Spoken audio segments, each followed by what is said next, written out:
आप सुन रहे हैं cruel hearted Dracula. Introduction. Aditya Nanda एक क्रूल ड्रैकुला जिसे माया ओबेरॉय नाम की एक महायोगिनी से प्यार हो गया।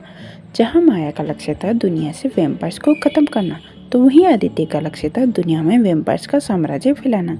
क्या होगा जब माया और आदित्य को एक दूसरे से होगा प्यार? क्या माया दुनिया से वैम्पायर्स को ख़त्म कर पाएगी या इस खेल में आदित्य नंदा जीत जाएगा?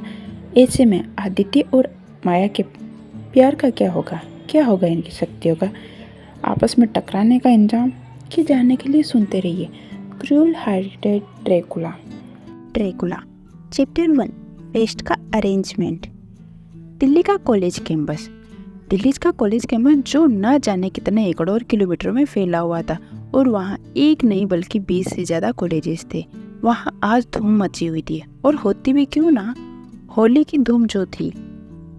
सब कॉलेजेस के स्टूडेंट्स ने कैंपस के ठीक बीचों बीच बहुत बड़ी होली फेस्ट का अरेंजमेंट किया हुआ था।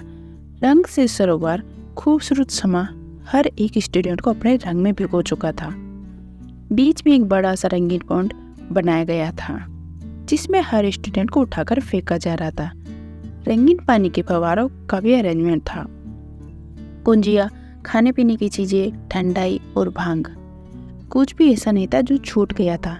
जहाँ एक और पार्टी फेस्ट चल रहा था, तो वहीं हिंदू कॉलेज के बाहर एक जीप खड़ी थी, जिसमें 2 लड़के थे, प्रेम आहूजा और अनीस खुराना। अनीस ने अपनी घड़ी देखी और मुंह बनाया, यार ये आदित्य कहाँ रह गया? होली खत्म होने को आ गई है, लेकिन इसका पता नहीं है। प्रेम ने जवाब दिया, आता होगा कॉलेज में। वो कभी आसानी से पहुंचा है क्या? पता नहीं कितनी लड़कियों के साथ फ्लर्ट करते हुए आएगा। अनीस हंसते हुए, फ्लर्ट? इतना छोटा वर्ड है ये तो। जिस लड़के को भी मिलता है उसे किस जरूर करता है, और मौका मिले तो अपनी रात रंगीन करता है। मुझे डर है कि किसी दिन उसके पापा को पता चला तो पता नहीं क्या होगा। इसके बाद वो दोनों हंसने लग गए। आदित्य का घर। आसियाना। आदित्य के घर पर उसके पिता राजीव जी ने होली पार्टी का अरेंजमेंट किया था। अब घर पहले से काफी बड़ा था, पूरा एक मेंशन। राजीव जी ने उसका नाम बहुत प्यार से रखा था, आसियाना। आसियाना 3 फ्लोर्स का बड़ा सा ये घर। पहला फ्लोर उसके पापा राजीव नंदा और माँ मीना नंदा का था। दूसरा फ्लोर आदित्य नंदा, और तीसरा फ्लोर उसकी बहन समीरा नंदा का। नीचे बड़ा सा ड्राइंग रूम, डाइनिंग एरिया और किचन के साथ मेहमानों के लिए 3 कमरे थे। होली पार्टी शुरू होने को थी। राजीव बाथरूम से बाहर निकला और देखा कि मीना आईने के सामने एक सफेद रंग के सूट में तैयार खड़ी थी। मीना नंदा, उम्र 55 के आसपास, जो आज भी देखने में बहुत खूबसूरत थी। मध्यम कद, गोरा रंग, भूरी आंखें और खूबसूरत नैन नक्श। राजीव जी उसे देखते ही रह गए। खुले बाल, पिंक लिपस्टिक और वैसी बरकरार खूबसूरती जो आज से 25 साल पहले थी, जब वो कॉलेज में मिले थे। राजीव जी उसके करीब गए और उसे कमर से पकड़ते हुए बोले, बहुत प्यारी लग रही हो। मीना के चेहरे पर स्माइल आ गई और उसने पीछे मुड़कर देखा। राजीव नंदा, उम्र 57 के आसपास, दिखने में आज भी काफी हैंडसम थे। गोरा रंग, लंबा कद, गठीला शरीर, क्योंकि वो आज भी जिमिंग करते थे। अपने बच्चों के बराबर के ही लगते थे, और इसका राज किसी को भी नहीं पता था। वो राजीव को पीछे धकेलती, अब आपके बच्चे 25-25 साल के हो गए हैं, और इस एक 20 साल का बेटा भी है। कुछ तो शर्म कीजिए। राजीव हंसते हुए बोले, अगर मैंने शर्म की होती तो ये दिन कहाँ से आते हैं? मीना हंसते हुए, अब चलिए, पार्टी शुरू होने वाली है, मेहमान भी आते होंगे। और आपके भाई भाभी? मीना ने कहा, वो भी आ जाएंगे। मीना ये बताकर वहां से जाने लगी, तो राजीव जी ने उसका हाथ पकड़कर अपनी तरफ खींच लिया। राजीव, क्या कर रहे हैं? कोई आ जाएगा तो आने दो, हमारे रोमांस के बारे में तो सब जानते हैं, तो कैसी शर्म। मीना ब्लश करने लग गई। वैसे मैं जवान दिखता हूँ, ये तो पता है क्यों, लेकिन तुम आज भी वैसी की वैसी हो। कैसे?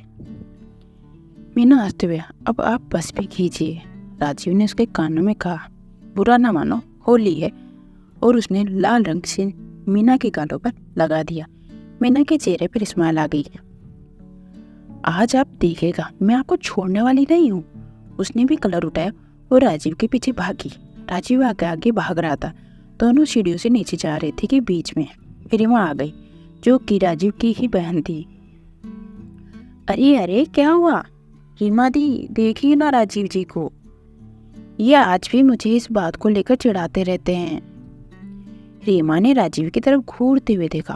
तुम्हारे इतने बड़े बड़े 3 बच्चे हैं, लेकिन तुम दोनों का बचपना वही है। चलो बाहर, पार्टी शुरू होने वाली है। सब लोग बाहर लॉन्च में चले गए। वहाँ होली पार्टी का इंतजाम था। रमन और रीना अंदर आ रहे थे, जो मीना के भाई भाभी थे। उन्होंने भी राजीव और मीना को होली विश की। रमन बोल पड़ा, मीना, तुम्हारे तीनों बच्चे कहाँ हैं? रीना बोली, कोई भी नजर नहीं आ रहा। वहीं कॉलेज में अनीस और प्रेम आदित्य का वेट करके परेशान थे। अनीस ने आदित्य को कॉल किया। आदित्य ने सीढ़ियां उतरते हुए अपना फोन निकाला और बोला, आ रहा हूँ, इंतजार कर। कब आएगा यार? जब होली पार्टी खत्म हो जाएगी। अरे देख यार, चारों तरफ लड़कियां ही लड़कियां हैं। आदित्य सीढ़ियों से नीचे उतरने लगता है। आदित्य नंदा, राजीव का बेटा, उम्र 25, गोरा रंग, घुंघराले बाल, नीली आंखें और लंबा कद। उसे देखकर कोई भी आराम से बता देता कि वो राजीव जी का ही बेटा है। उसने सफेद कुर्ता पजामा पहना हुआ था, गले में कलरफुल स्टोल और पैरों में मोजरी। बस सीढ़ियों से दनादन उतरता जा रहा था। अचानक वो किसी से टकराया। क्या समीरा, तुझे दिखाई नहीं देता क्या? देख आदित्य, मुझसे ढंग से बात किया कर, समझा? समीरा नंदा, उम्र 25, आदित्य की जुड़वा बहन और दिखने में बेहद खूबसूरत। गोरा रंग, छरहरा बदन और आदित्य की तरह नीली आंखें। आदित्य ने पास में से रंग उठाया और उसके गाल पर लगाते हुए बोला, हैप्पी होली सिस्टर। उसके बाद वो बाहर की तरफ भागा और समीरा उसके पीछे भागने लगी, लेकिन आदित्य वहां नहीं रुका और ना उसने किसी से बात की। वो सीधा अपनी जीप में बैठा और कॉलेज के लिए रवाना हो गया। राजीव जी और मीना बस उसे ही देखते रह गए। राजीव को उस पर बहुत गुस्सा आ रहा था। उसने अपनी मुठिया खींच ली तो मीना ने उसका हाथ पकड़ते हुए कहा, जाने दीजिए ना, अब जानते हैं ना उसे, आने दो घर वापस। उसकी होली तो मैं मनाता हूँ। वो गुस्से में वहां से चला गया। अनीस और प्रेम आदित्य का इंतजार कर रहे थे। आदित्य की जीप उनके पास आकर रुकी और वो बहुत ही स्टाइल से जीप से उतरा। Hey guys, happy Holi. Anees और प्रेम ने उसे घूर कर देखा। क्या यार, तुम लोग ऐसा मुंह मत बनाओ और गले लग जाओ यार, होली है, लेट्स सेलिब्रेट। आदित्य, अनीस और प्रेम रंगों से भरे पॉइंट के पास पहुंचे कि अचानक स्टूडेंट्स ने उठाकर उस पॉइंट में फेंक दिया। आदित्य सीधा पानी के अंदर था और जब उसने अपना सिर बाहर निकाला तो उसके सामने एक लड़की थी, जिसे देखकर उसके चेहरे पर स्माइल आ गई। उसने अपने भीगे हुए बाल पीछे किए और उस लड़की को स्माइल देने लग गया। उस लड़की ने भी उसे स्माइल दी। आदित्य पॉइंट से बाहर निकला और उसने उस लड़की को अपना हाथ दिया। उस लड़की ने भी आदित्य को अपना हाथ दिया और बाहर आ गया। लड़की ने उसकी तरफ देखा और आगे आगे चलने लगी। आदित्य भी उसके पीछे पीछे चल पड़ा। कुछ दूर जाकर वो लड़की गायब हो गई। आदित्य यहाँ वहां देखने लगा, वो लड़की कहाँ गई? तभी उस लड़की ने आदित्य का हाथ खींचा और उसे खाली जगह ले गई। मुझे ही ढूंढ रहे थे, लेकिन तुम तो गायब ही हो गई। अब मिल भी गई ना? आदित्य उसकी आंखों में देखते हुए, ये मिलना भी कोई मिलना है मिस। वो लड़की आदित्य के करीब आ गई। अर्चना। आदित्य ने अर्चना को दीवार से सटाया और उसकी आंखों में देखने लगा। साथ ही उसके होठों पर होठ रखकर उसे किस करने लग गया। कुछ देर बाद आदित्य उससे अलग हुआ। थैंक्स स्वीट हार्ट, आज की होली मुझे हमेशा याद रहेगी। उसने कुछ रुपए अपनी जेब से निकाले और अर्चना को दे दिए। उसके बाद उसने आंख मारी और वहां से निकल गया। उसके जाने के बाद अर्चना के चेहरे पर स्माइल आ गई। कमाल है, मुझे नहीं पता था मजे के साथ साथ रुपया भी मिलेगा। उसने नोटों की कट्टी अपने पर्स में रखी और वहां से निकल गई। आदित्य सीधा अपने दोस्तों प्रेम और अनीस के पास पहुंच गया, जो डांस कर रहे थे। अनीस उसे देखकर, तू कहाँ था? मैं वो आदित्य अपना सिर खुजाने लग गया। प्रेम हंस पड़ा। अपनी होली और भी रंगीन करने गया होगा। तीनों ने एक दूसरे को हाई फाइव दिया और डांस करने लग गई। अनीश ने डांस करते हुए पूछा, लेकिन वो थी कौन? अब मुझे क्या पता यार, होगी कोई। एक लड़की आदित्य के काफी करीब जाने की कोशिश कर रही थी। आदित्य भी उसके करीब होता जा रहा था। अनीश धीरे से प्रेम से बोला, ये भी अजीब लड़का है यार, लड़कियों को लेकर इसका नशा खत्म ही नहीं होता। प्रेम हंसते हुए, इसका जाम ही ऐसा है, लड़कियां खुद ब खुद इसकी तरफ खिंची आती है। आदित्य उस लड़के के करीब आते हुए, अब काफी खूबसूरत है मिस। वो लड़की ब्लश करते हुए, समारा, सिर्फ ऐसे ही तारीफ करेंगे क्या? आदित्य उसका मतलब अच्छे से समझ रहा था। उसने समारा का हाथ पकड़ा और उसकी हथेली पर किस कर दी। ये देख, फिर से शुरू हो गया। ये तो होली काफी रंगीन कर रहा है यार। प्रेम मुंह बनाकर, हमारी किस्मत में साला एक लड़की नहीं है और इसे देखो, सब लड़कियां इसकी ही दीवानी है। आदित्य समारा के कानों में, तुम्हें पता है कि I don't like sweet girls. Samara ने उसके चेहरे पर उंगली घुमाई और बोली, हाँ, तुम्हें कोई प्रॉब्लम तो नहीं? आदित्य ने कहा, अपना फोन दो।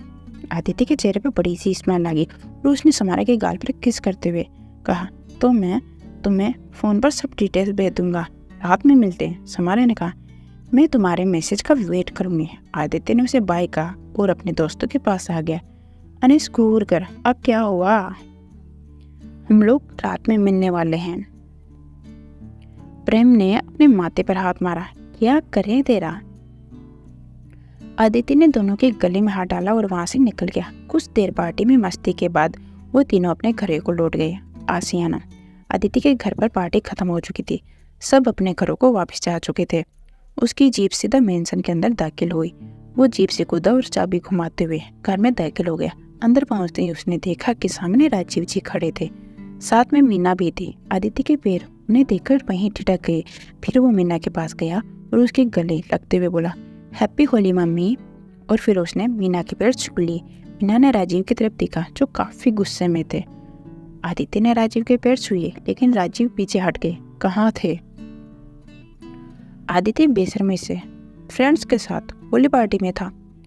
राजीव ने सीधा उसके मुंह पर तमाचा मार दिया। मीना उसे रोकते हुए, क्या कर रहे हैं राजीव, आज त्योहार का दिन है, इसी जवान बेटे पर हाथ उठाना क्या ठीक है? राजीव चिल्लाते हुए, हाथ उठाना ठीक नहीं है, लेकिन इसका पार्टी में किसी को भी मिले बिना, पिस के बिना चले जाना ठीक है क्या? मीना उसका हाथ पकड़कर, जाने दीजिए ना, बच्चा है, अभी नहीं दोस्तों के साथ मौज मस्ती करेगा तो कब करेगा? राजीव गुस्से में, 25 साल का है, अपनी जिम्मेदारियां कब समझेगा? आदित्य बीच में बोल पड़ा, आप बताएंगे कि मैंने कौन सी जिम्मेदारी नहीं निभाई? पढ़ाई में अव्वल, डांस में सुपर, पर्सनैलिटी में गुड, आपके पास आज तक मेरी कोई शिकायत नहीं आई है। राजीव से देखते हुए, ये तुम्हें काफी लगता है? आदित्य बोला, पापा आपको मुझसे प्रॉब्लम क्या है? मुझे तुम्हारी अय्याशी से प्रॉब्लम है। तुम्हें क्या लगता है कि तुम बाहर क्या करते हो मुझे नहीं पता? आदित्य हंसते हुए तो मैंने किसी से कभी कुछ नहीं छिपाया। मुझे मौज मस्ती करना पसंद है, घूमना और अय्याशी करना पसंद है। राजीव मीना की तरफ देखकर, देखा कैसे बेशर्मी से बात कर रहा है? मीना उसका हाथ पकड़कर, ये अपने पापा से कैसे बात कर रहा है? आदित्य अपना हाथ छुड़वा दे, तो ये मुझसे कैसे बात कर रहे हैं? अगर मैंने इसको रुपए देने बंद कर दिए ना, इसका दिमाग एकदम ठिकाने लग जाएगा और ये सही रास्ते पर आ जाएगा। आदित्य ने पास में बड़े फूलदान पर जोर से हाथ मारा और वहां से जाने लगा। राजीव चिल्लाते हुए, लगता है कि जो कहा है वो करना ही पड़ेगा। आदित्य पीछे मुड़कर, तो कर दीजिए ना, आपको रोक कौन रहा है? उसने गुस्से में उनकी तरफ देखा। फिर अचानक उसने ऊपर लगी झूमर को देखा। उसके देखने वार से झूमर नीचे गिरने लगा। उसके नीचे राजीव खड़ा था। Oh shit! आदित्य भागा और उसने राजीव को साइड में धक्का दे दिया। झूमर नीचे जा गिरा और उसमें धमाका हुआ। आदित्य राजीव के ऊपर था। मीना ये सब देखकर बुरी तरह से कांप गई। वो उन दोनों की तरफ भागी। आदित्य खड़ा हुआ और उसने राजीव को अपना हाथ दिया। राजीव उसका हाथ पकड़कर खड़ा हो गया। पापा अब ठीक तो है ना? राजीव ने हामी में अपना सिर हिलाया। आदित्य अचानक राजीव के गले से लग गया। वहीं राजीव जी का दिल पिघल गया। थैंक्स बेटा। मीना के चेहरे पे स्माइल आ गई। आदित्य अपने कमरे में चला गया। उसकी आंखों के सामने अभी भी घूमर गिरने का दृश्य घूम रहा था। राजीव को कुछ होने के ख्याल से ही वो कांप गया। वो झूमर कैसे गिरा? मैंने तो बस उसे देखा पड़ता और वो नीचे गिर गया। ऐसा कैसे हो सकता है? राजीव ने अपने सर्वेंट से झूमर का कांच उठाने और सफाई करने को कहा। उसके बाद वो अपने कमरे में चला गया। मीना भी उसके पीछे पहुंच गई। ये सब क्या था राजीव? राजीव अपना सिर पकड़कर बैठ गया। उसमें शक्ति आना शुरू हो गई है और 1 साल के अंदर आदित्य और यही समीरा के साथ होगा और फिर सोहम के साथ भी। मीना परेशान होकर, ये आप क्या बोल रहे हैं? मैं ये नहीं रोक सकता, किसी के लिए भी नहीं। हमारे तीनों बच्चे। मीना की आंखों से आंसू निकलने लग गए। आखिर ऐसा क्या है जो राजीव बोल नहीं पा रहे? आदित्य, समीरा और सोहम से जुड़ा क्या राज है जो मीना और राजीव को परेशान कर रहा है? जानने के लिए सुनते रहिए क्रूल हार्टेड ड्रैकुला। हेलो दोस्तों, आप सुन रहे हैं क्रूल हार्टेड ड्रैकुला। कहानी में अब आगे। मीना की आंखों से आंसू निकलने लग गए। मैं नहीं चाहती कि मेरे बच्चे भी वैसे बने। राजीव जी कठोर टोन में, तो इसमें मैं क्या कर सकता हूँ? जब हम दोनों की शादी हुई थी उस टाइम मैंने तुम्हें वार्न किया था कि हमारे बच्चों का भविष्य क्या होगा, लेकिन तुम नहीं मानी। अब ये तो होना ही है। उनकी बात सुनकर मीना चुप हो गई। आदित्य ने टाइम देखा कि शाम के 6 बज चुके थे। उसने समारा को मैसेज किया, Nanda farm house, Green Park, लेकिन मैं तुम्हें पिक कर लूँगा। समारा ने कहा, ओके, मैं तुम्हें अपने घर के बाहर मिल जाऊंगी। और उसने फिर अपना एड्रेस आदित्य को भेज दिया। मैं 7 बजे पहुंच जाऊंगा। कुछ देर में ही समारा का मैसेज आया, I will be there on time. Aditya के चेहरे पर स्माइल आ गई। उसने फिर से मैसेज टाइप किया, कुछ सेक्सी पहन कर आना। समारा ने मैसेज पढ़ा और स्माइल आ गई उसके चेहरे पे। ओके। आदित्य अपने क्लोजेट में गया। वहाँ से उसने ब्लू जींस और एक टी शर्ट निकाल कर पहन ली। टी शर्ट के बटन नीचे तक खुले हुए थे। हाथ में रॉडो की वॉच पहनी, ब्लैक शूज पहनकर वो बाहर आ गया। अपनी जीप की चाबी निकालकर अभी वो बाहर ही निकला था कि सामने सोहम आ गया, उसे ऊपर से नीचे तक देखते हुए। क्या बात है भाई, बड़े हैंडसम लग रहे हो। आदित्य स्माइल के साथ, थैंक्स लिटिल ब्रो। कहाँ की तैयारी है? आदित्य ने इस सवाल पर भौहें उठाते हुए कहा, तो वो मेरा बड़ा भाई है या मैं तेरा? सोहम उसे देखकर, तो क्या हुआ, मैं क्यों नहीं पूछ सकता? आदित्य ने उसके कान पकड़े और बोला, छोटा है तो छोटा बन के रहे। सोहम चिल्लाते हुए, आ भाई छोड़ो वरना मैं पापा को बुला लूंगा। आदित्य ने उसके सिर पर हाथ मारकर कहा, जा बुला ले पापा के चमचे। और वो जीप की चाबी उछालते हुए वहां से निकल गया। सोहम ने सिर मारा और वो अपने कमरे में चला गया। आदित्य की जीप तेजी से समारा के घर की तरफ पहुंच गई। समारा बाहर ही उसका वेट कर रही थी। आदित्य ने उसे स्माइल दी और नीचे उतरकर उसके पास पहुंच गया। उसने समारा को ऊपर से नीचे तक देखा। उसने इस टाइम रेड कलर की मिनी ड्रेस पहन रखी थी, साथ में लॉन्ग बूट थे। वाओ हॉट, मुझसे तो रुका ही नहीं जा रहा। और वो समारा के थोड़ा करीब आने लगा। इस पर समारा अपनी उंगली से उसे पीछे हटाते हुए बोले, आदि इतनी जल्दी भी क्या है? Okay sweet heart. आदित्य तेजी से जीप अपने फार्म हाउस की तरफ भगाने लग गया। कुछ देर में वो लोग नंदा फार्म हाउस तक पहुंच गए। समारा जीप से उतरकर उसकी तरफ देखते हुआ, वाओ इतना खूबसूरत फार्म हाउस। आदित्य प्राउड के साथ, मेरा है? बहुत सुंदर है। आदित्य ने उसे करीब खींचते हुए कहा, अब तुमसे ज्यादा नहीं। समारा हंसने लग गई। आदित्य ने उसकी कमर पर अपना हाथ डाला और उसे अंदर ले गया। वहाँ बस एक नौकर था। उसने पहले से ही उनके लिए खाने पीने का इंतजाम किया हुआ था। नमस्ते सर, कैसे हैं आप काका? मैं ठीक हूँ आदि बाबा। आदित्य उसकी तरफ देखते हुए, आपको कितनी बार कहा है मुझे ये सर मत बोला कीजिए। नौकर स्माइल देकर वहां से चला गया। समारा ने पूरा फार्म हाउस देखा और वापस आ गई। डिनर? स्माइल। समारा स्माइल देखकर, तो आपने सब इंतजाम किया हुआ है। आदित्य उसकी तरफ टेबल स्माइल दी और उसके लिए चेयर ओपन की।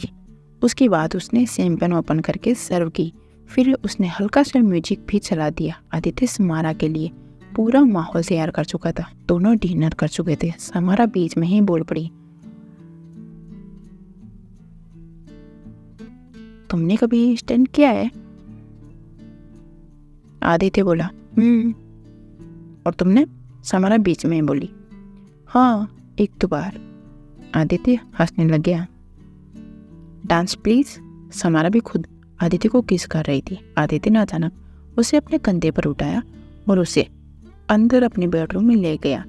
उसने उसे बिस्तर पर धकेल दिया। समारा पीछे होने लगी। आदित्य ने उसका हाथ पकड़ा, उसके ऊपर आकर उसकी आंखों में देखने लग गया। कुछ ज्यादा ही जल्दी आपको करीब आने की। समारा उसके करीब आने लग गई। कुछ देर में वो लोग एक दूसरे के काफी करीब आ चुके थे। अगली सुबह आदित्य की नींद खुल गई और उसने देखा कि समारा आराम से सो रही थी। आदित्य के चेहरे पर स्माइल आ गई। वो उठा और वॉशरूम से फ्रेश होकर बाहर आया। समारा अभी भी सो रही थी। आदित्य ने एक मैसेज लिखा और नौकर को दे दिया और अपने फार्म हाउस से निकल गया। मैम साहब, ये आदि बाबा ने आपके लिए दिया है। समारा स्माइल देखकर थैंक यू।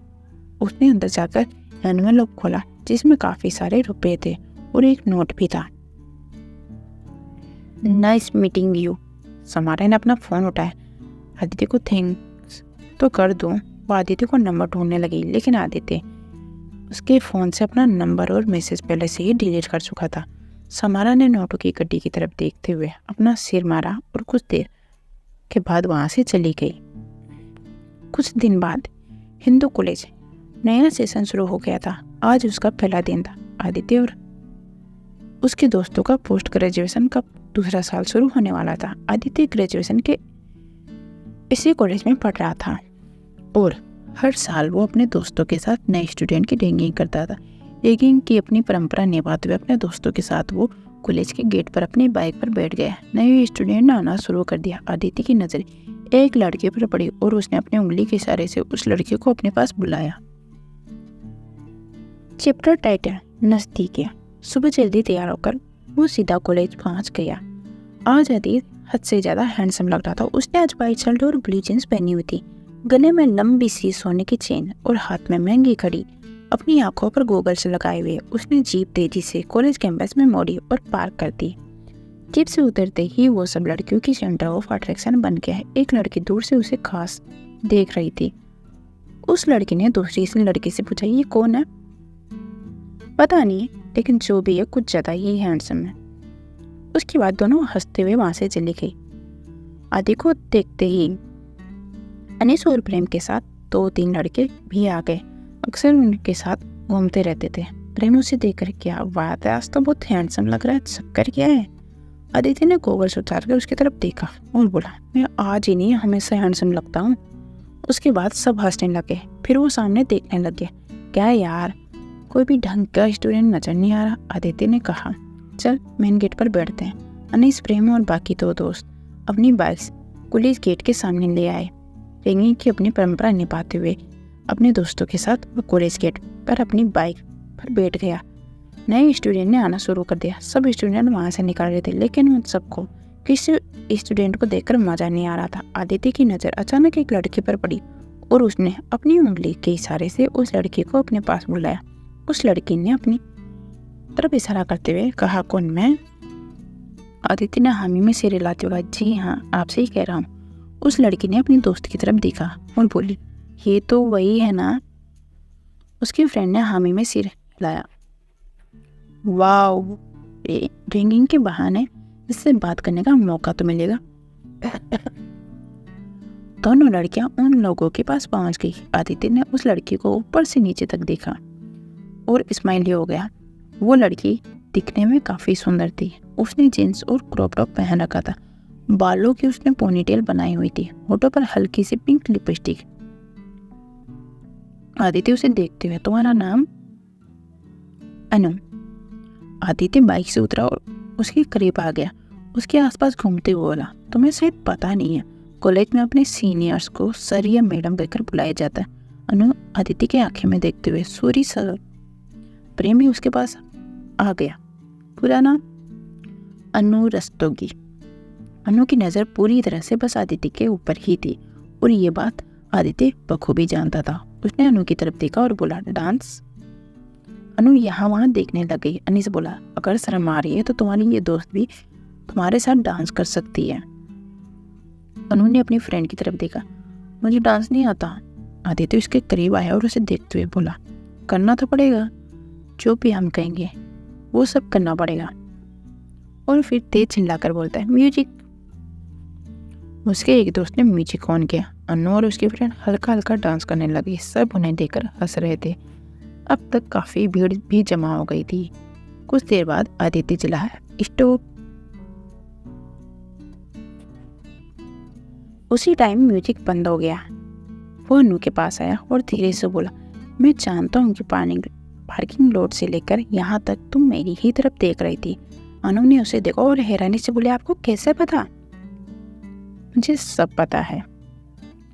वो बाइक पर बैठ गया और अनु का इशारा करते हुए बोला, बोलो ट्रूथ या डेयर? अनिश ने पूछा, ये कोई गेम खेलने का टाइम है? आदित्य धीरे से, इस लड़की में काफी गर्मी है, बस देखना कि कितनी। ये सुनकर अनिश हैरान होता, बस देखते जा। और फिर वो अनु से बोला, हाँ तो अनु मैडम, क्या सोचा, ट्रूथ या डेयर? अनु उसकी आंखों में देखते हुए, डेयर। ये सब सुनकर सब तालियां बजाने लग गए। ये सुनकर वहां मौजूद सब स्टूडेंट चौंक गए। अनिश आदित्य से, क्या कर रहा है? आदित्य बाइक पर बैठ गया। मैं अनु के साथ कोई भी जबरदस्ती थोड़ी कर रहा हूँ, उसकी मर्जी। वो चाहे तो मुझे आराम से मना कर सकती है, लेकिन उसके बदले उसने पनिशमेंट भुगतनी होगी।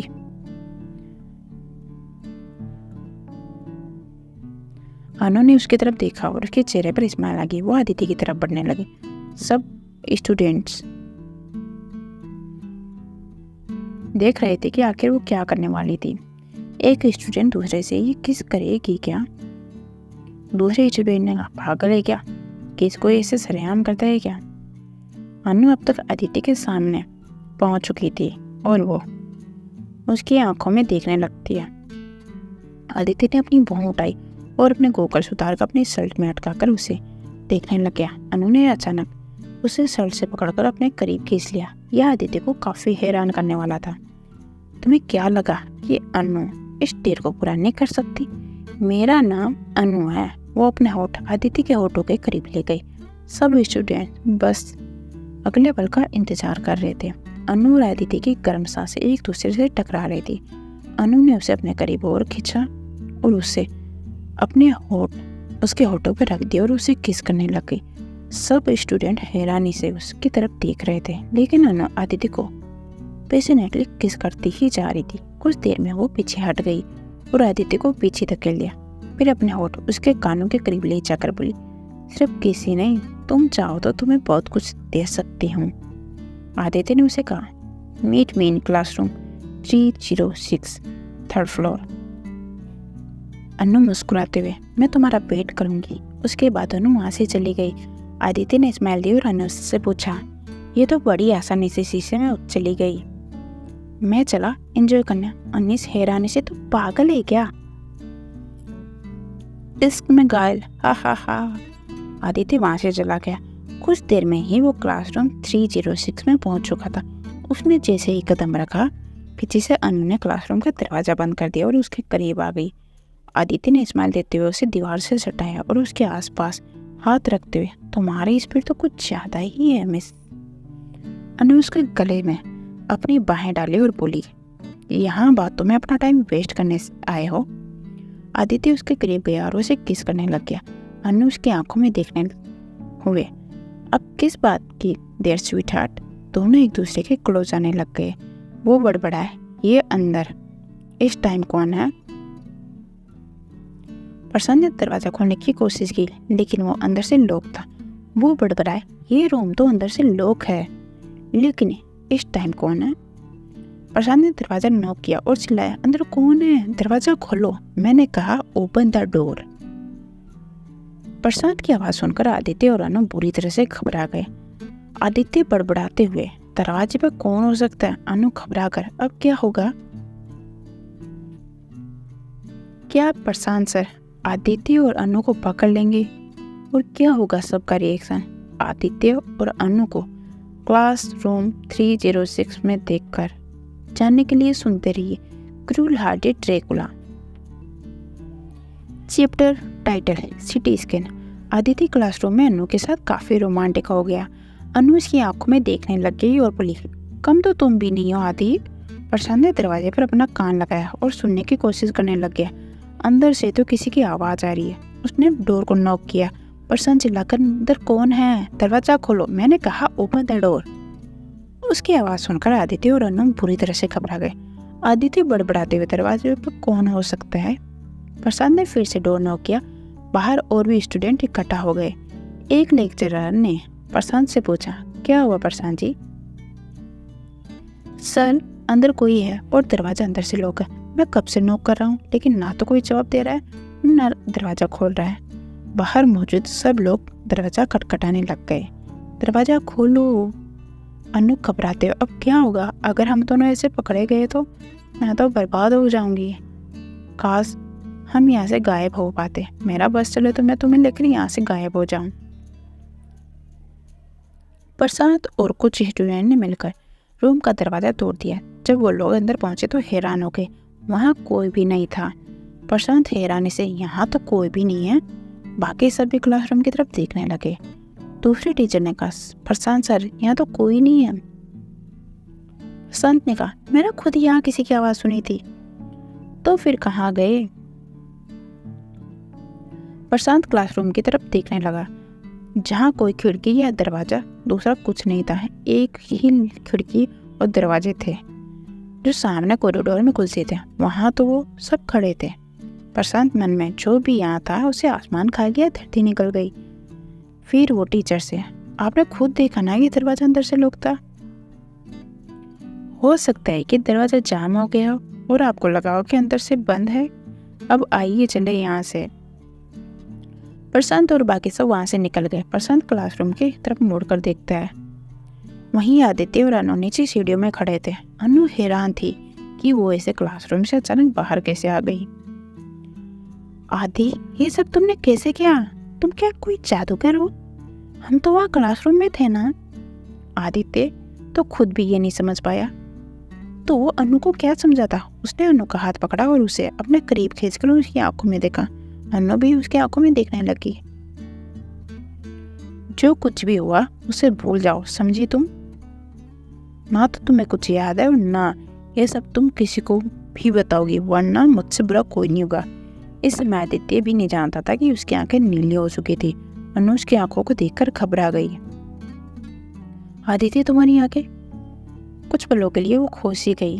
आदित्य ने तो अनु को ये सब धमकाने के लिए बोला था, लेकिन अनु मानो सच में भूल गया। उसने आदित्य को धकेल कर कहा, कौन हो तुम और मुझे यहाँ क्यों लाए हो? आदित्य ये देखकर बड़ा हैरान हुआ। अनु गुस्से में, खबरदार जो मेरे करीब आने की कोशिश भी की तो मैं प्रिंसिपल सर से तुम्हारी कंप्लेंट कर दूंगी। अनु वहाँ से चली गई। आदित्य हैरानी से उसे देख रहा था। ये सब क्या हुआ? मैं और अनु क्लासरूम से बाहर कैसे आए? और फिर ये अचानक मुझे ऐसे क्यों बोलने लग गई? अचानक उसे लगा मानो कि उसका सिर दर्द से फट रहा हो। उसने अपना सिर पकड़ लिया और सीढ़ियों पर बैठ गया। उसे ढूंढते हुए अनीस और प्रेम वहां पहुंच गए। आदित्य को अपना सिर पकड़े देखकर अनीस बोला, आदित्य, आदि आदि, क्या हुआ? तू ठीक तो है? आदित्य अपना सिर पकड़ते हुए, बहुत तेज सिर दर्द हो रहा है यार, लग रहा है कि मेरा सिर ब्लास्ट कर देगा। ये दर्द मेरा माइंड ब्लास्ट कर देगा। अनीस और प्रेम परेशान हो गए। जल्दी से इसे हॉस्पिटल ले चलते हैं। अनीस और प्रेम आदित्य को कार में बिठाया और उसे हॉस्पिटल ले गए। डॉक्टर ने उसका पूरा चेकअप किया और सीटी स्कैन किया। कुछ देर बाद रिपोर्ट आने पर डॉक्टर ने कहा, कुछ भी नहीं है, reports are just normal. Aditya लेटा हुआ था। डॉक्टर ने उसे नींद का इंजेक्शन दिया जिससे कि उसे नींद आ गई। अनीस ने मीना जी को कॉल कर दी थी। वो कुछ देर में हॉस्पिटल पहुंच गई। क्या हुआ आदित्य को? अनीस ने कहा, आंटी, आदित्य के सिर में अचानक बहुत तेज दर्द होने लग गया तो हम इसे यहाँ हॉस्पिटल में ले आए। आदित्य जी, मीना जी आदित्य के पास गई और उसके सिर पर हाथ फेरने लगी। डॉक्टर ने आकर उन्हें कहा, आदित्य ठीक है, शायद स्ट्रेस की वजह से तेज हेडेक हुआ होगा। जब ये उठ जाए तो आप इन्हें घर ले जा सकती हैं। मीना ने अनीस और प्रेम को थैंक्स कहा। उन लोगों के वहाँ से जाने के बाद मीना जी वहीं आदित्य के पास बैठी रही। कुछ देर बाद आदित्य की नींद खुली। मीना जी को देखकर, मम्मी आप यहाँ, और मैं हॉस्पिटल में कैसे आया? मीना जी ने उसके सिर पर हाथ फेरते हुए कहा, अब ज़्यादा सोचने की जरूरत नहीं है। उसके बाद वो दोनों घर चले गए, लेकिन मीना जी को अदिति की टेंशन हो रही थी। रात में राजीव जी के आने पर मीना जी ने उन्हें सब बता दिया। ये सुनकर राजीव जी गंभीर हो गया। अदिति ने कुछ बताया कि क्या हुआ? मीना ने नाम में अपना सिर हिला दिया। राजीव जी बोले, अभी तो ये सब शुरुआत है मीना जी, कुछ तो ऐसा हुआ है जो स्पेशल पावर से जुड़ा है, लेकिन आदित्य शायद हमें इस बारे में ना बताए। लेकिन क्यों? क्योंकि उसे लगेगा कि शायद कोई उसकी बातों पर विश्वास नहीं करेगा। मैं आदित्य को देख कर आता हूँ। राजीव जी आदित्य के कमरे में पहुंच गए। आदित्य आराम से गहरी नींद में सो रहा था, जो दवाओं का असर था। राजीव ने उसके सिर पर हाथ फेरा और बाहर चले गए। आदित्य अब ठीक था और वो कॉलेज जाने के लिए तैयार हो गया। हमेशा की तरह ही उसने अपनी चाबी उठाई और बाहर आ गया। सामने से उसकी बहन समीरा आ गई। क्या बात है ब्रो, आज बड़े हैंडसम लग रहे हो। आदित्य ने उसके सिर पर हाथ मारा और बोला, पगली, मैं हमेशा ही हैंडसम लगता हूँ। समीरा उसे मारते हुए, तुम मेरे सिर पर मत मारा करो। आदित्य उसे देखते हुए, वरना क्या करोगी? आदित्य सीढ़ी उतरने लगा तो समीरा तेज चिल्लाए, अभी आपको लास्ट सीढ़ी स्लिप करवाती हूँ। और वही हुआ। समीरा ने अभी ये कहा ही था कि आदित्य लास्ट सीढ़ी से भी फिसल गया। उसने पीछे मुड़कर समीरा को घूर कर देखा। समीरा वहां से मुस्कुराते हुए चली गई। आदित्य काफी हैरान था, इसने वहां से कैसे किया, लेकिन वो आउट करके वहां से चला गया। हिंदू कॉलेज। आदित्य की जीप जैसे ही कॉलेज के पास रुकी, अनीस और प्रेम उसके पास आ गई। यार, अब तेरी तबीयत कैसी है? आदित्य अपनी जीप के बोनेट पर बैठते हुए, देख लो तुम्हारे सामने है, एनी न्यूज। अनीस ने कहा, यार कॉलेज में एक पटाखा। ये कौन? प्रेम बोला, यार हमें उसका नाम तो नहीं पता, लेकिन तू उसे देखेगा ना तो दुनिया भर की लड़कियां भूल जाएगा। आदित्य अपने गॉगल्स उतारते, ऐसा भी उसमें क्या है? अनीस। आदित्य अनीस की डिस्क्रिप्शन से काफी इम्प्रेस हुआ। कहाँ है वो? अनीस बोला, बस आती ही होगी। कुछ ही देर में वहां एक बड़ी सी कार आकर रुकी, जिसमें से एक लड़की ने बाहर कदम रखा। अनीस उस तरफ इशारा करते हुए, वो रही। आदित्य ने गॉगल्स उतारे और उस तरफ देखते हुए बोला, वाह, कॉलेज में कदम रखने वाली ये आखिरी ये लड़की कौन है?